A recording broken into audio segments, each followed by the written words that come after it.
নমস্কার, আপনাদের একটা খবর দিই। এবার গাছতলায় নাটক দেখেছেন কোনোদিন? গাছতলায় নাটক হবে। টালা প্রত্যাশা নাট্যগোষ্ঠী তার প্রযোজক, ওরা সবাই মিলে ছোট ছোট নাটক ওখানে দেখানো হবে। আর মূল উদ্যোক্তা হচ্ছে অশোক ঘোষ, ওরই লেখা সব নাটক, আরও সব আছে। তো যাই হোক, আমার খুব ভালো লাগছে শুনে যে গাছতলায় নাটক কোনোদিন দেখিনি। সেই বিশ্ব এতে শান্তিনিকেতনে হতো, সেটা ছবি দেখেছিলাম, কিন্তু এখন শুনছি এখানে গাছতলায় নাটক হবে। তা আপনারা যাবেন, দেখবেন, আমার মনে হয় আপনাদের ভালো লাগবে।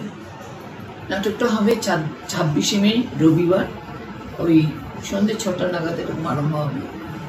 আপনারা সেদিন রবিবার আছে, অনেকের ছুটি থাকে, আপনারা আসতে পারবেন, আসবেন।